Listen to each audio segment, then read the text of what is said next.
প্রতারণার অনেকেই শিকার হন।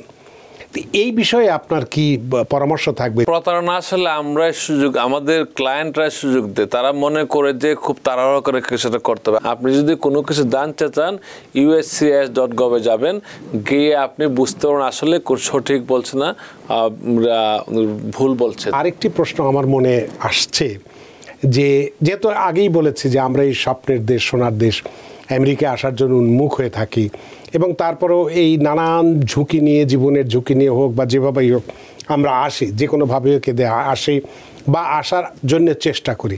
সেক্ষেত্রে অনেক সময় প্রতারণার অনেকেই শিকার হন।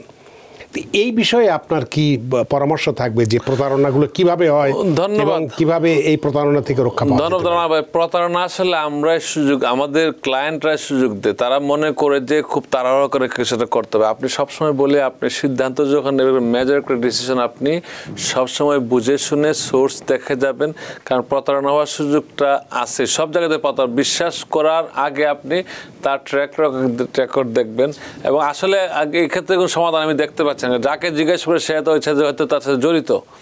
তো আপনার প্রতারণার শিকার হওয়ার আগে আপনি এখন হচ্ছে ডিজিটাল সব কিছু দেখা যায় অন সোশ্যাল মিডিয়া বলেন। তো সোশ্যাল মিডিয়ার সব তথ্য আবার সঠিক না।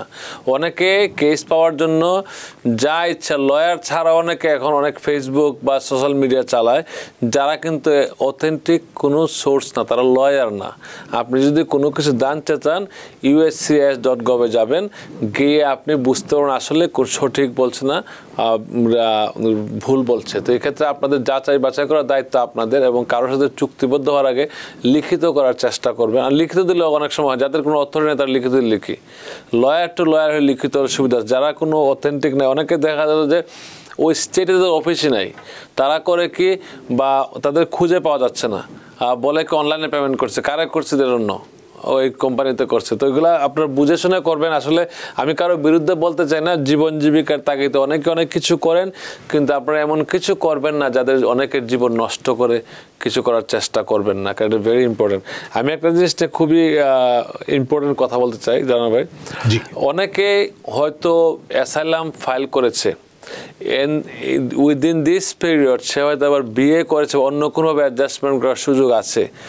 তো এই জিনিসটা আপনার বুঝতে হবে, যদি কোর্টে না যাওয়ার আগে আপনি কিন্তু অন্য পন্থায় আপনি অ্যাডজাস্ট করতে পারেন, যেমন বিয়ের মাধ্যমে বা আপনার প্যারেন্টস বা আপনার ছেলে মেয়ে যদি কেউ আপনার স্পন্সর করে পারেন, আবার জবের মাধ্যমে পারেন যদি আপনি টাইম ফ্রেমে যদি করে থাকেন। কিন্তু যদি কোর্টে চলে যায় কোনো কেস, আপনি মাস্ট জাজের অনুমতি ছাড়া কিছু হবে না। If you are in removal proceedings, আপনার প্রসিডিংস ছেলে, তখন USCIS এর ক্ষমতা নেই আপনাকে অ্যাডজাস্ট করার। ওই ক্ষেত্রে আপনি যখন করতে হয় তখন কোর্টে যাবেন, কোর্টে গিয়ে মাস্টার হিয়ারিং এই জাজকে বলতে হবে যে আমার এই কেসটা পেন্ডিং আছে।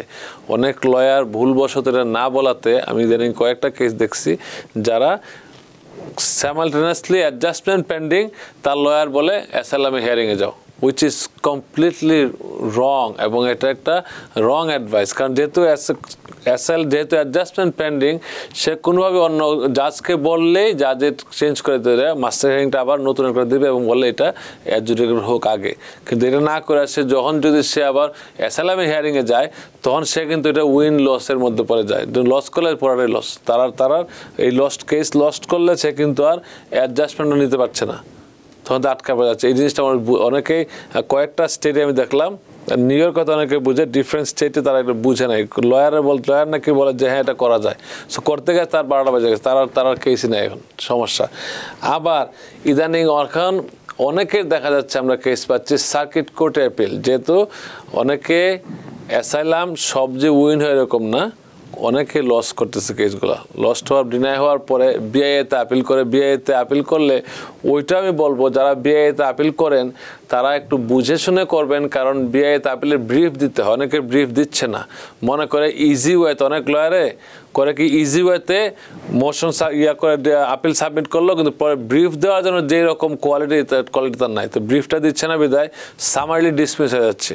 আর সামারলি ডিসমিস হলে আমরা যখন সার্কিট কোর্টে আপিল করি, আপিলটাও কিন্তু আমরা গ্রাউন্ড দিতে পারছি না। সেক্ষেত্রে এই ক্ষেত্রে ভিকটিম হচ্ছে কে? এই সেই ক্লায়েন্ট যে অ্যাসাইলাম প্রার্থী বা যেই কেসটা তার পেন্ডিং ছিল কিনা।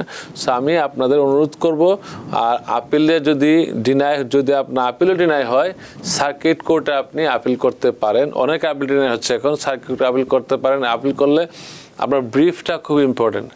ব্রিফ হচ্ছে এমন জিনিস, আপনাদেরকে একটু টিভিএনের মাধ্যমে এডুকেট করতে চাচ্ছি, কারণ আপনারা অনেক কনসার্ন এসব বিষয়ে।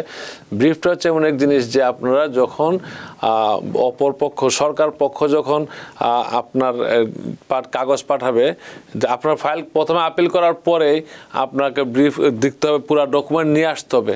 আপনি যদি না জানেন যে জাজে কেন ডিনাই করছে, আপনি ব্রিফ কী দিবেন?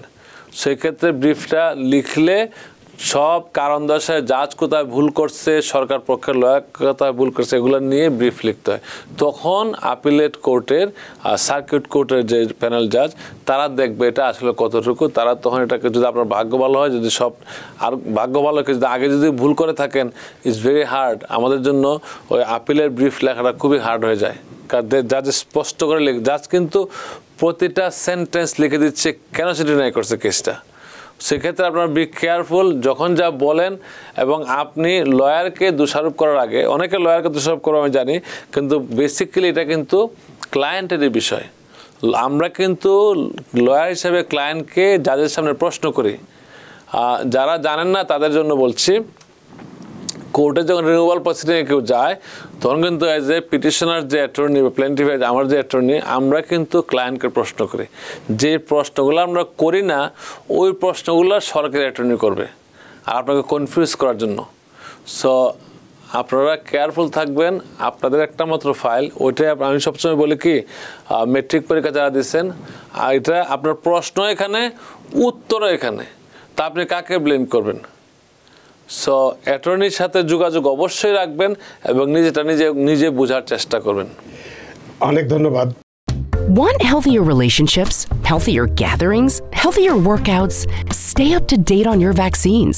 When you're vaccinated against the flu and COVID-19, you're protecting yourself and others from serious illness. That makes everything you do healthier.